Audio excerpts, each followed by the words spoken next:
Got him. Big.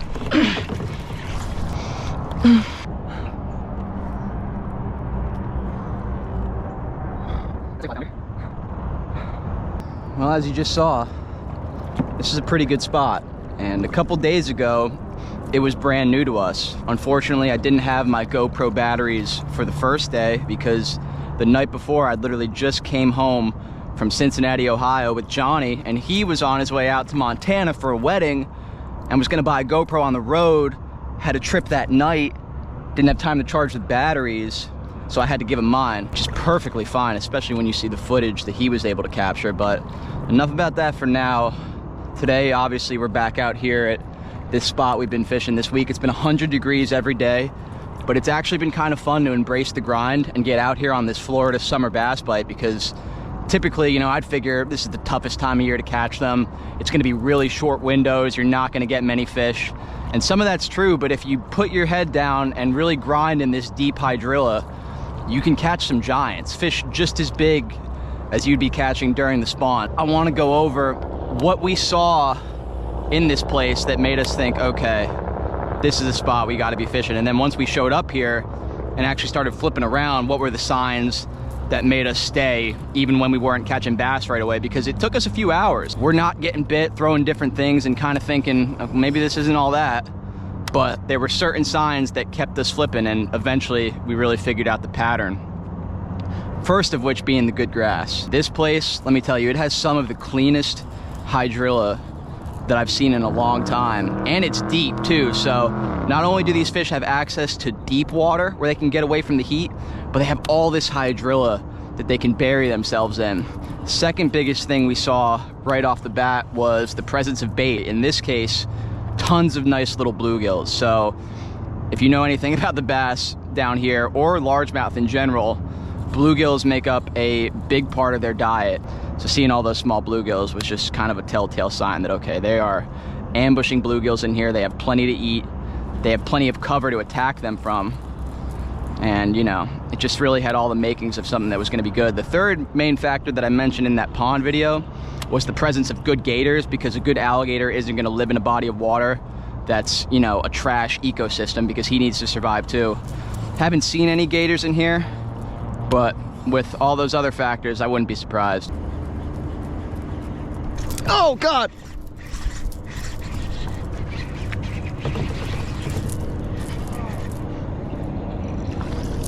That one hit me as I was bringing it in. Decent little guy. That was a cool bite.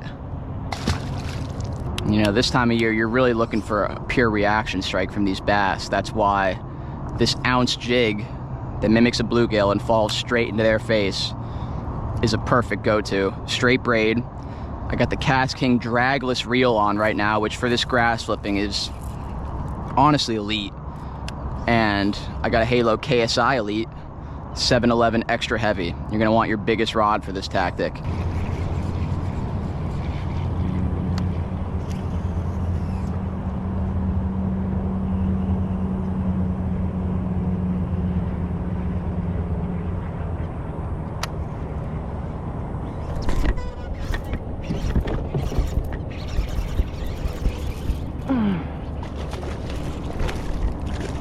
There we go.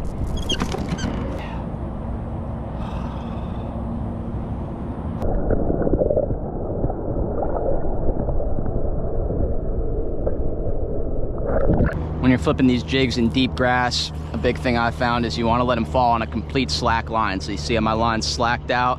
I'm watching it fall, watching it fall. A lot of times right before it hits the bottom, that's when you'll see that tick.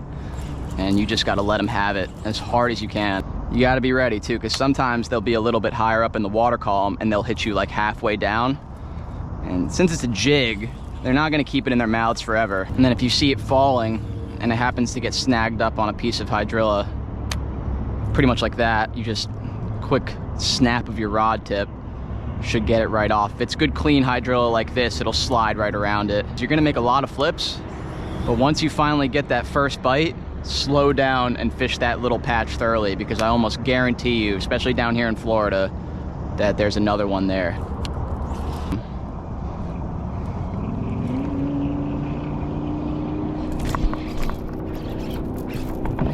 Biggin, biggin.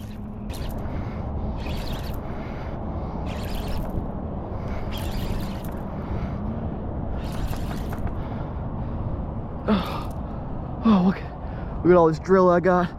I don't know if I got the fish still. Oh, I do. Yeah! Oh, yeah.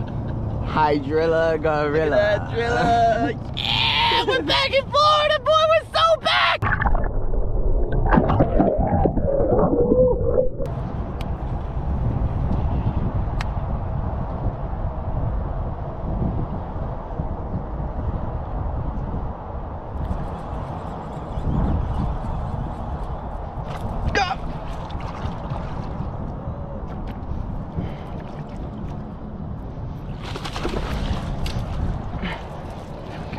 Hit it on the reel again.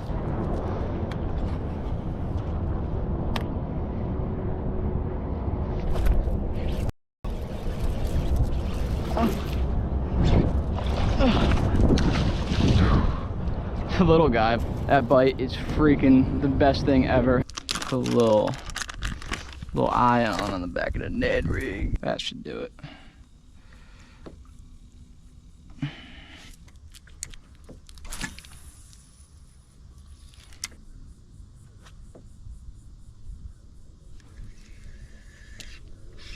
Got him.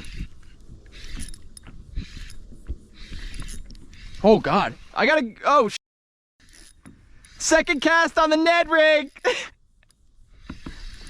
It's a good one. Good one? Yeah. Yeah, it is. Woo. I know, I'm looking at one right now. That's why I got into this corner.